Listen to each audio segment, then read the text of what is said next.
All right, Steeler fans, it is time for the Mailbag Segment, second half of the Wednesday Let's Ride podcast.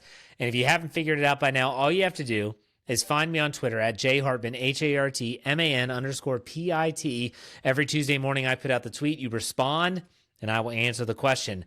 So my buddy from The Way We See It, and also For Your Viewing Pleasure in Season, Wesley Coleman, he was joking around and said, are you disappointed that the Steelers version of Aaron Rodgers doesn't have hair long enough to be put in a man bun? Very funny, Wesley. No, I'm not disappointed. Not disappointed at all. Let's go to Believers, the Ride or Die Crew poll of the week. With the Steelers roster improvements, the way Cincinnati is handling their offseason, and the Browns' apparent lack of interest in winning, what chances do you give the Steelers to compete with Baltimore for the AFC North title? Options are 0 to 25%, 25 to 50%, 50 to 75%, and then 75% to 100%. I went with 75% to 100%. I think the Steelers' defense is going to be better than anyone is suggesting right now. They are, unless they get ravished with injuries or TJ Watt doesn't return or is traded or whatnot, I think this defense is going to be better than last year. And so I think they're going to be better equipped to handle the Ravens in terms of offense. I also think the Steelers' offense is going to be better equipped to move the ball against the Ravens' defense, which last season was not statistically great, especially early in the season. So for me, I like the Steelers against the Ravens. I always have. Until last year, the Steelers had their number. And so we'll see how it shakes out, but I'm going to stick to my guns there. Let's go to our buddy Jeff Coons from up north. He said, greetings from Not Mad Canada.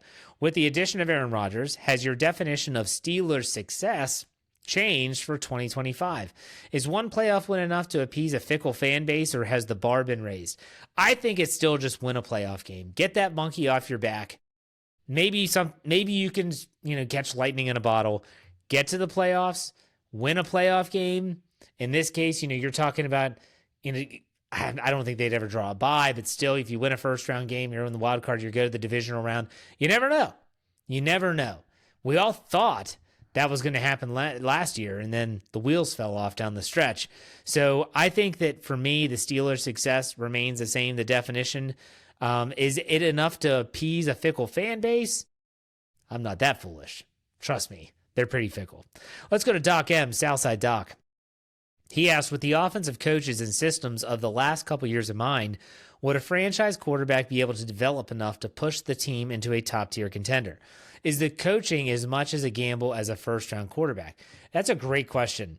And this might be one that I have to dive into deeper on a future podcast. But I would say this, just off the top of my head, that the goal right now for the Steelers as an organization is to build the roster up enough that you don't need that top tier or the franchise quarterback to come in right away and be that type of player.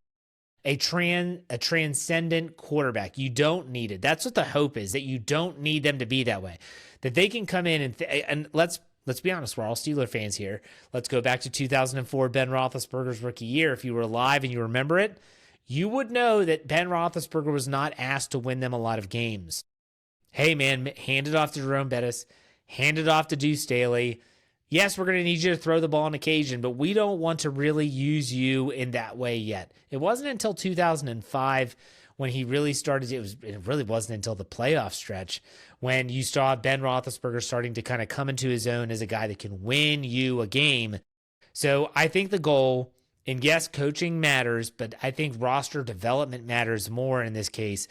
Build up the roster so that when you get the quarterback, you insert the quarterback into that roster and he's ready to roll. Even if he's not ready to win you all those games just yet. It's important to note. Let's go to Brad Bowman. Since Aaron Rodgers likes to use the middle of the field, do you see Pat Freiermuth having a breakout season? I said this before and I'll say it again. If I had to pick one player who benefits the most from Aaron Rodgers, I think it's Pat Freiermuth.